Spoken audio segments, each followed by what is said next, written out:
تھا پچھلے انڈیا کے لیڈرز کا، کانگریس کا، انڈین گورنمنٹ کا، نان الائن موومنٹ، اس کو اس نے تہس نہس کر کے وہ پہلے یہ الزام دوسرے ملکوں پہ لگاتے تھے کہ یہ پراکسیز بن گئے امریکہ کے. آج انڈیا خود پراکسی کھیلنے کے لیے تیار ہے اور وہ امریکہ سے ہر وہ فائدہ لینے کی کوشش کرے گا، لیکن وہ چین کے خلاف استعمال نہیں کرے گا. ہمیں وہ پاکستان کے خلاف کر سکتا ہے کیونکہ اس کے مذموم مقاصد اس پاکستان واحد رکاوٹ ہے. بلیو می، ایک تو وہ ایک نظریہ بن گیا ہے، اس نظریے کی بنیاد کشمیر میں پہنچ گئی ہے. آج وہاں سے پاکستان کی اگر بات ہوتی ہے تو اصل میں پاکستان کے ساتھ ساتھ جو ہمارے بڑوں کی جو نظریہ تھا، جو سوچ تھی ہندوازم کے حوالے سے، وہ آج بھارت کے اندر سے واضح. اچھا، یہ تو ایک پہلو ہے آپ نے جس کا گل صاحب ذکر کیا، اس کے اور کئی پہلو ہیں. میں چاہوں گا ارشاد بھائی کو بھی اپنے ساتھ انوالو کروں. بتائیے گا ارشاد صاحب کہ یہ کس طرح، یعنی ایک بیانیہ یہ ہے کہ یہ آر ایس ایس کا 1925 کا نظریہ جس میں جو ہے پورا دیش جو ہے بھارت جو ہے وہ شیو نے بنایا اس لیے کہ صرف اس میں ہندو بچ سکتے ہیں، اس میں مسلمانوں کی کوئی گنجائش نہیں ہے، جو باہر سے آتا ہے وہ پلیت ہے. ایک تو یہ نظریہ ہے یا سوچ ہے. ایک سوچ یہ ہے کہ اکھنڈ بھارت ہے، اکھنڈ بھارت میں نیپال، بھوٹان، سری لنکا، پاکستان، افغانستان کا یہ جو ایک خواب جو شرمندہ تعبیر نہیں ہونا، یہ مودی دیکھ رہا ہے. ایک سوچ یہ ہے. تیسرا، جس طریقے سے جنرل صاحب نے بھی کہا اور یہی بات جو ہے وہ گل صاحب بھی کہہ رہے ہیں کہ وہ چائنا کا رستہ، اس کی ترقی کا رستہ روکنے کے لیے لداخ میں بھی جو کچھ ہوا اس پر بھی اپنے سیریس کنسرنز کا اظہار کیا فارن آفس چائنا نے. اور اس کے ساتھ ساتھ پاکستان کے ساتھ ایک روایتی دشمنی اور ہٹ درمی ہے مقبوضہ وادی کے حوالے سے. ٹارگٹ کیا ہے؟ اصل میں ٹارگٹ کیا ہے؟ دیکھیے، میرا یہ خیال ہے کہ مودی کی جو کشمیر پالیسی ہے یا پاکستان پالیسی ہے، یہ ہندوستان کی پاکستان پالیسی کا ایک تسلسل ہے. پہلے چونکہ پنڈت نہرو تھے، ان کے بعد کانگریس پر بہت عرصہ حکومت میں رہی اور پھر واجپئی بھی ایک کولیشن گورنمنٹ چلاتے تھے، تو ہمیں وہ اس کی اصل شکل نہیں نظر آتی تھی جو آر ایس ایس کی شکل تھی. اب چونکہ اس کو 2/3 میجارٹی مل گئی ہے اور ایک ایبسولوٹ میجارٹی نے اس کو ایک ایبسولوٹ ڈکٹیٹرشپ میں تبدیل کر دیا. اسی وجہ سے ہم دیکھتے ہیں کہ نریندر مودی جو ہیں وہ آر ایس ایس کا اب صحیح فیس بن کے سمجھے. آپ کو لگتا ہے کار سیوک کے، اب ان کو دیکھیے انہوں نے اپنی شکل بھی کافی حد تک تبدیل کر دی، نئی داڑھی کافی بڑھا لی ہے. پھر اسی طرح انہوں نے بہت سارے اور جتنے اقدامات کیے ان سب کو اگر آپ فالو کریں تو یہ وہی ایجنڈا ہے. کشمیر کے بارے میں آر ایس ایس کا ایجنڈا، پاکستان کے بارے میں آر ایس ایس کا ایجنڈا، مسلمانوں کے بارے میں آر ایس ایس کا ایجنڈا، وہ اس کو انٹینسلی فالو کر رہے ہیں. ابھی آگے آپ کہتے ہیں کہ وہ کیا کریں گے. میں سمجھتا ہوں کہ جیسے وہ ایک بہت ہی ایک کنفیوز سی انہوں نے ایک سچویشن بنا دی ہے کہ بھارت جو ایک سیکولرزم ہوتا تھا، جو ڈیموکریسی کی بات کرتا تھا، دنیا کو انسانی حقوق وغیرہ کی بات کرتا تھا، اب کوئی ایک ایسا آئیڈیالوجیکل جو اس کی فاؤنڈیشن تھی کانسٹیٹیوشن کی یا جس کو لے کے اس کے جو بانیان تھے وہ لے کے چلتے تھے، وہ ساری چیزیں بری طرح مس ہو گئے. سیکولرزم وہاں دفن ہو گیا ہے، انسانی حقوق بری طرح دفن ہو گئے. عالم یہ ہے کہ ایمنسٹی انٹرنیشنل کو بھی اپنا دفتر وہاں سے کلوز کرنا پڑا. ہیومن رائٹس کی بے شمار رپورٹس، کوئی ایک رپورٹ نہیں، درجنوں رپورٹیں آ چکی. ہیومن رائٹس کونسل نے یہ کہا ہے کہ انٹرنیشنل جو ایک ٹریبیونل بننا چاہیے جو کشمیر کے حالات کے اوپر جا کے انویسٹیگیشن کرے. یہ کوئی چھوٹی بات نہیں تھی. یہ تو ٹریبیونل یمن جیسے علاقوں کے لیے یا پھر سیریا کے جیسے علاقوں کے لیے اور ساؤتھ سوڈان کے لیے، اس طرح کے ممالک کے لیے بنا جاتا. آپ کو یاد ہوگا عراق وار جب ہوئی، IAEA کی تفصیلی رپورٹ جمع ہوئی. روہنگیا مسلمز کے ساتھ کیا ہوا نیو یارک ٹائم لکھتا رہا، واشنگٹن پوسٹ لکھتا رہا، الجزیرہ، BBC، CNN، تمام وہ مستند اور ریکگنائز جو میڈیا آؤٹ لیٹس ہیں ان سب نے آواز اٹھائی لیکن کوئی فرق نہیں پڑا. اس سے کیسے فرق پڑ جائے گا؟ دیکھیے، آپ نے بہت بنیادی قسم کا یہ سوال اٹھایا ہے اور یہ کوئی آپ کا سوال نہیں ہے، ہم سب کا سوال ہے. اور جتنے کشمیر کے لوگ ہیں، پاکستان کے لوگ ہیں، وہ اس بات کو بار بار دہراتے ہیں کہ عالمی ضمیر جس کو ہم بات کرتے ہیں، عالمی برادری ہم جس کی بات کرتے ہیں، وہ کب جاگے گی، کب بیدار ہوگی، کشمیر کی طرف کب توجہ دے گی. جیسے پہلے بھی مجھ سے جو ہمارے ساتھی یہاں بات کر رہے ہیں انہوں نے بھی ذکر کیا ہے کہ یہ مفادات کا مسئلہ ہے، اکنامک انٹرسٹ کا، پولیٹیکل انٹرسٹ کا، جیو اسٹریٹجک انٹرسٹ کا. حقیقت یہی ہے کہ عالمی برادری جس طرح کا ہم کانسیپٹ سوچتے ہیں کہ وہ کوئی ایگزسٹ کرتی ہے، ویسی کوئی برادری ایگزسٹ نہیں کرتی ہے. ہندوستان کے پاس ایک زیادہ پاور تھی، اس نے اپنی پاور ایکسرسائز کی، اس ایکسرسائز کر کے اس نے کشمیر کے اسٹیٹس کو چینج کر دیا. جو چیز امید کی ہے، جو ہماری اسٹرینتھ ہے، وہ اسٹرینتھ یہ ہے کہ کشمیر کے لوگوں نے ہندوستان کے کشمیر کے اندر جتنے اقدامات ہیں ان کو بری طرح ریجیکٹ کیا. مثلا میں آپ کو بتانا چاہتا ہوں، ٹھیک ہے، انہوں نے کہا کہ ہم کشمیر میں امن لائیں گے، ملیٹنسی کا خاتمہ کر دیں گے، سیاسی عمل کو بحال کر دیں گے اور کشمیریوں کی اکنامک ان کی معاشی ترقی کریں گے، خوشحالی لائیں گے. اگر آپ ان چاروں اقدامات کو دیکھیں تو پچھلے 1.5-2 سال اب ہونے کو ہیں، وہاں کوئی امن قائم نہیں ہو سکا. وہاں خود ہندوستانی کہتے ہیں کہ ینگ لڑکے، انڈیجنس جو کشمیری لڑکے ہیں جن کی کوئی ٹریننگ نہیں، بیرونی کوئی امداد نہیں، کوئی مدد نہیں، وہ روز بروز ملیٹنسی کی طرف جاتے ہیں. میں کچھ عرصہ پہلے وہاں کی ایک راجیو گاندھی کی فاؤنڈیشن ہے، آبزرور فاؤنڈیشن، وہ اس کا ایک آرٹیکل پڑھ رہا تھا جس میں وہ یہ کہتے ہیں کہ آپ کتنے لوگوں کو ماریں گے، آپ ایک ملیٹنٹ کو مارتے ہیں اس کی جگہ سے 2 ملیٹنٹ آ جاتے ہیں. تو یہ مطلب یہ ہوا کہ اچھا، یہ راجیو گاندھی کی آواز ہے.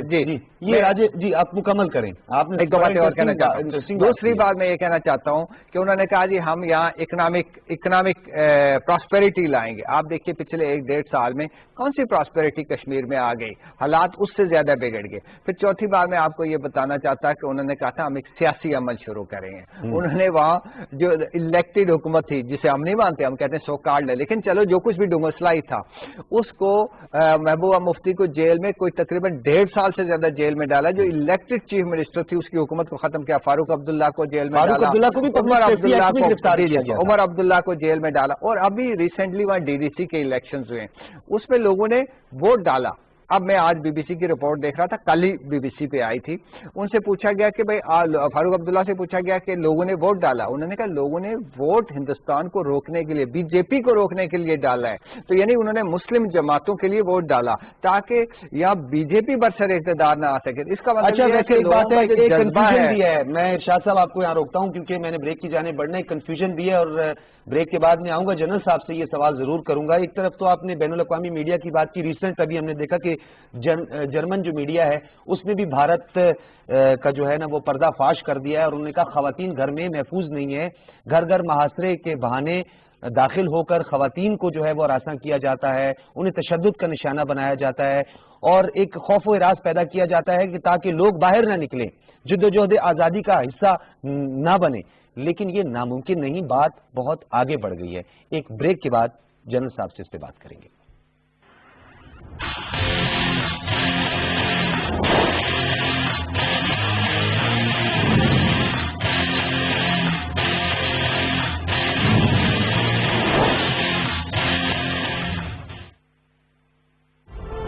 BTCL پہ آؤ، نیشن سے کنیکٹ ہو جاؤ. ہم پاکستانیوں کے بیچ جو کنیکشن ہے تھوڑا ڈفرنٹ ہے. ہمارے خوابوں کے بیچ ہے تعبیر کا کنیکشن.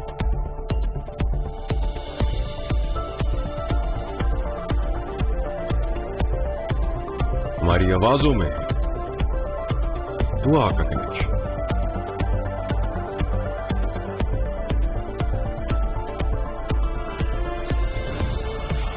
ہمارے ساتھ میں ہے احساس کا کنیکشن. ان سب رشتوں کو، سارے جذبوں کو کنیکٹ کرتا ہے BTCL، وہ کنیکشن جس سے جڑی ہے پوری نیشن. BTCL پہ آؤ، نیشن سے کنیکٹ ہو جاؤ. جو نکلے ہیں کامیابی کی راہ پر اور ہیں اپنے پیاروں سے دور، بینک الفلاح کرتا ہے انہیں سلام. Bank Alfalah, the way forward.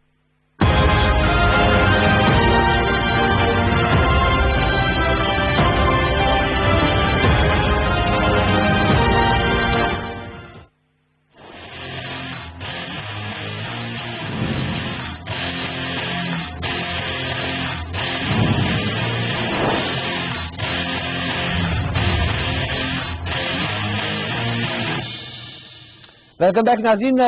میری جنرل ریٹائرڈ اعجاز امان صاحب ہمارے ساتھ موجود ہیں. میں ان سے یہی بات کرنا چاہ رہا تھا، جس طرح ہمارے بھائی ارشاد محمود نے جنرل صاحب بات کی. میں آپ سے یہ پوچھنا چاہ رہا تھا, انہوں نے ایک راجیو گاندھی انسٹیٹیوشن کتاب اور اس کی ایک ریفرنس دیتے ہوئے کہا, آج آپ دیکھیں کانگریس بھی مودی کے خلاف بیان بازی تو ضرور کر رہی ہے. آپ نہیں سمجھتے کہ ہماری جو توقعات ہیں وہ حقائق کے کچھ برعکس ہیں؟ ہم اٹل بہاری واجپئی کی بات کریں تو ایک بیک ڈور ڈپلومیسی کا ایک سلسلہ آگے بڑھا. منموہن سنگھ کے دور میں بھی نو ڈاؤٹ کہ تھوڑی بہت ڈیولپمنٹ ہوتی رہی, لیکن سر یہ اجتماعی قبریں جو ہیں یہ اٹل بہاری واجپئی کے دور میں اور منموہن سنگھ کے دور میں بھی دریافت ہوئی. اس وقت بھی ایک ایک دن میں 15 کشمیریوں کو شہید کر دیا جاتا تھا. میرا سوال جو ہے جنرل صاحب اب بھی وہی ہے, ٹارگٹ کیا ہے؟ آیا یہ اسٹیٹ کا ایک ٹارگٹ ہے, ایک تو مودی کا اور RSS کا نظریہ ہے, لیکن مقبوضہ وادی کے اندر تو ایک ہی نظریہ اور ایک ہی سوچ ہے, جینوسائیڈ کرو اور وہاں کے کشمیریوں کا قتل و غارت کرو. جی تھینک یو. دیکھیں پہلے میں نے آپ کو یہ بات بتائی تھی کہ جو نریندر مودی گورنمنٹ ہے یہ ایک ایکسٹریمسٹ ہندو ریجیم ہے جو اس وقت 2/3 میجورٹی لے کے ادھر حکومت کر رہی ہے. اب ان کی اتنی طاقت ہے اپنے ملک میں, اور خود پارلیمنٹ کے اندر جو سو کالڈ ڈیموکریسی اب رہ گئی ہے اس میں ان کے پاس 2/3 میجورٹی ہے, جس کی وجہ سے آپ نے دیکھا کہ ہندوستان کے تمام انسٹیٹیوشن بشمول supreme court of Pakistan supreme court of India ان کے خلاف فیصلہ دینے کی جرت نہیں رکھتی, ان کو ٹیرورائز کیا جاتا ہے. بابری مسجد کا آپ نے دیکھ لیا کہ انہوں نے کس طریقے سے فیصلہ کیا. پھر 370 اور 35A کو ریووک کرنے کو جب سپریم کورٹ میں چیلنج کیا تو انہوں نے ایک کمیشن بنا دیا ہے جو 2 سال سے تو کچھ کر نہیں رہا, اور آگے بھی مجھے نہیں لگتا کہ وہ کوئی قدم اٹھائے گا. تو میں نے پہلے آپ کو ایک بات بتائی تھی کہ وہ ان کی جو مطالبہ ہے اس سے دستبردار کرنے کے لیے کشمیری مسلمانوں کو وہ تشدد کا نشانہ اس لیے بنا رہے ہیں کہ ان کی ہمت ٹوٹ جائے, اور وہ جو حق خود ارادیت کا مطالبہ ہے, ان کا جو حق یونائٹڈ نیشن نے ان کو دیا ہے, اس سے وہ دستبردار ہو جائیں اور انڈین یونین کا حصہ بن کے رہنے کے لیے وہ حامی بھر لیں. یہ ہے ان کا اصل مقصد. اور اس پر جو پہلے ہم بات کر رہے تھے انٹرنیشنل ریسپانس کی, ویسٹ اور کرسچین ورلڈ نے تو ہندوستان پر کوئی دباؤ نہیں ڈالا کیونکہ وہ تو ان کو استعمال کرتے چاہتے ہیں چائنا کے خلاف.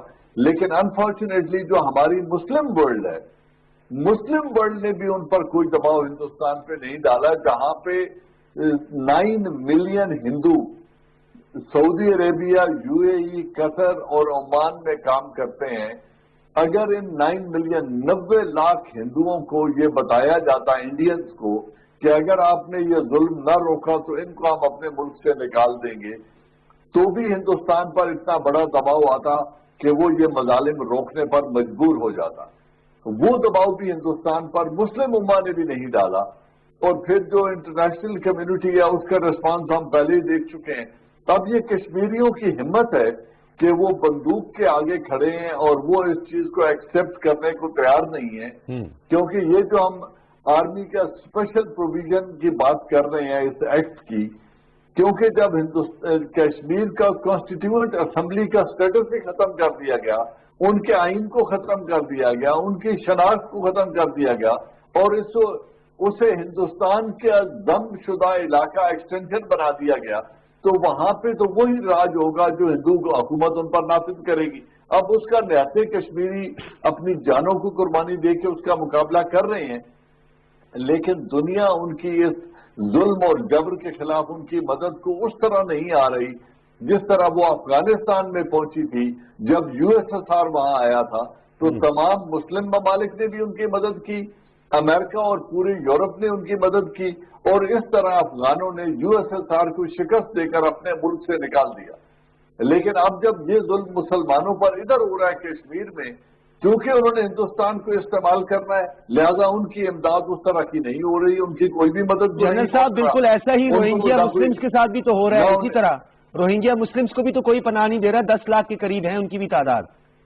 دیکھیں مسلمانوں کو تو ہندوستان کے اندر کوئی پناہ نہیں دے رہا, وہاں مائنورٹیز کی کیا حالت ہے. وہاں پہ جو انہوں نے سٹیزن امینڈمنٹ ایکٹ لایا 1970 کے جو مہاجر تھے ان کو آج 50 برس کے بعد انہوں نے بے گھر کر دیا ہے.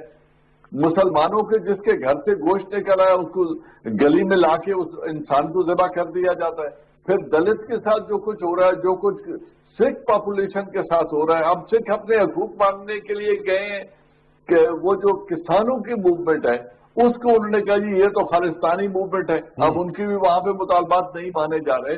تو جو نریندر مودی گورنمنٹ نے اس وقت ہندوستان کے اندر جو دراڑیں ڈال دی ہیں، ان کے معاشرے کو جس طریقے سے ڈس انٹیگریٹ کرنے کی ایک بنیاد رکھ دی ہے، جس طریقے سے وہاں مائنورٹیز کو عدم تحفظ کا احساس دلایا گیا، لانگ ٹرم میں یہ ہندوستان کی ایک اور ڈویژن کی طرف بات جائے گی اور ہندوستان کے مزید ٹکڑے ہم بہت جلد دیکھیں گے. صحیح. کیونکہ اس طریقے سے 1 ارب 25 کروڑ کا ملک جس میں اتنی غربت اور بیماری ہو، جو دنیا کا سب سے زیادہ ریپ ہونے والے کیسز وہاں ہوتے ہیں، سب سے زیادہ بربریت اور قتل وہاں ہوتے ہیں، سب سے زیادہ خودکشیاں مقروض کسان وہاں پہ کرتے ہیں. تو جس ملک کی یہ حالت ہو وہ اس طرح کے جبر کا معاشرہ بن کے نہیں رہ سکتا، کیونکہ پہلے سیکولرزم کی وجہ سے تمام مائنورٹیز ایک کمفرٹ محسوس کرتی تھی جو اب نہیں ہے، اور خود کشمیری لیڈرشپ 3 حصوں میں تقسیم ہو رہی تھی. جو مفتیز اور عبداللہ سے یہ انڈین یونین کے ساتھ رہنے کو تیار ہوتے تھے اور حکومت کرتے تھے کشمیریوں کے اوپر، آج تو سب کے سب کشمیری نا امید ہو کر ایک طرف ہو گئے ہیں. تو اب تو ہندوستان کی مشکلات میں مزید اضافہ ہو چکا ہے. ٹھیک ہے. تو میں نہیں سمجھتا کہ وہ طاقت کے ذریعے یہ جو 87 سے 90 لاکھ مسلمان ہیں ان کو جبر کے ذریعے وہ خاموش کر سکیں گے.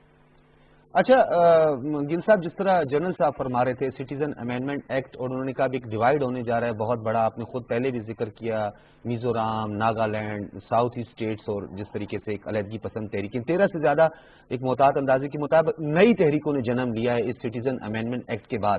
اور کس طریقے سے آپ نے دیکھا. پھر دوسری جانب ہم بنگلہ دیشیوں کے حوالے سے بھی بات کرتے ہیں. بنگلہ دیش کا بھی بڑا اس معاملے میں سخت رویہ رہا ہے. ناراض تو سب ہیں، لیکن جنرل صاحب کی ایک بات بڑی امپورٹنٹ ہے. اگر یہ سٹیزن امینڈمنٹ ایکٹ کے تحت اور اس طریقے سے جس طریقے سے انہوں نے مقبوضہ کشمیر میں محبوبہ مفتی، عمر عبداللہ اور ان کے ساتھ جو کچھ کیا، جو کہ اس یونین ٹیریٹری کا حصہ کافی حد تک حامی بھی بھر چکے، ان کے ساتھ مان بھی گئے، اگر تو یہ ڈیلیبریٹلی سب کچھ کیا جا رہا ہے، آپ یہ سمجھتے ہیں کہ ایک تو مودی کا RSS کا اپنا نظریہ ہے جو امپوز ہو رہا ہے، زبردستی تھوپا جا رہا ہے ہندوستان میں، تو ایک اور بھی ہم سمجھتے ہیں کہ کوئی ایسی طاقت موجود ہے جو پشت بنائی کر رہی ہے مودی کو، کہ مودی ڈیلیبریٹلی ہندوستان کو اور اس اسٹیٹ کو توڑنے کی کوشش کر رہے ہیں. اب تو دو اس میں جو ہے کوشچنز میرے آ جاتے ہیں، دو پہلو ہیں جن دونوں پہ آپ پلیز ذرا دیکھیں. یہاں بات ہو رہی ہے کہ مودی میجورٹی کے ساتھ آیا ہے، اور دس از اے میجورٹی. جب ایک ورسٹ فارم آف میجورٹی اسے میجورٹیرین رول کہتے ہیں، اور جو کہ ہمارے سب کا ایک خطرہ تھا، جو کہ ہمارے بڑوں کا بھی خطرہ تھا کہ Hindu majority will always be majority اور ہم مینورٹی میں رہیں گے. اب جب یہ میجورٹی سے لے کے RSS تو لگ کر رہا تھا، وہ کانگریس کے دوران بھی سر نہیں اٹھا سکے، وہ چیزیں موجود تھیں لیکن مینیفیسٹ نہیں ہو سکی، کہیں کہیں سے اس کی جھلکار نظر آتی تھی، لیکن اب وہ کھل کے سامنے آ گئے ہیں. وہی مودی، میرے خیال میں مودی کے پیچھے پورا ایک نظام ہے. مودی اگر چینج بھی ہو جائے گا وہ کسی دوسرے کو لے آئیں گے. یہ بات نہیں ہے کہ مودی کے پیچھے ساری سپورٹ بیس، اور یہ کام آج سے نہیں ہو رہا. آپ خود کہہ رہے ہیں 1925 میں یہ بات شروع ہوئی تھی پوسٹ انڈیپینڈنس، کس طرح نے اپنے student wing, traders wing, teachers wing, فلانے ونگ، وہ سارے ونگز بنا کے، ملیٹنٹ ونگز بنا کے، پھر انہوں نے جب ویٹ کیا بابری مسجد کے بعد، آپ دیکھ لیں کیا ہوا، کس طرح یہ رائز آئے. پھر جب انہیں پوائنٹ آف پینیکل ملا تو انہوں نے اس چیز کو ٹرانسلیٹ کیا.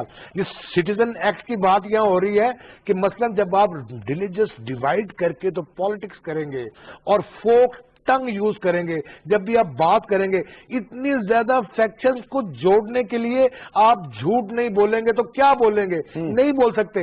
ہمیں نظر آ رہا ہے democracy is the difficult form of the government, لیکن اگر ایک میجورٹی جو کہ اپنے آپ کو امپوز کرنے آئے گی اور منورٹیز کو بالکل سائڈ لائن، وہ تو اگر آپ ہندوتوا کی بات کرتے ہیں اس میں تو مسلمان اور کرسچن تو ٹوٹلی فائنس ہے، اور it's a way of Hindus جس طرح انہوں نے امپوز کرنا بھی نہیں ہے، شودر بھی نہیں ہے. آپ دیکھیں نا یہ ساری چیزیں ہیں. مودی اگر ہٹ بھی جائے گا، مودی آج ہٹ بھی جائے تو کیا یہ سارے معاملات رک جائیں گے؟ میرا دیکھیں یہ نہیں رکیں گے.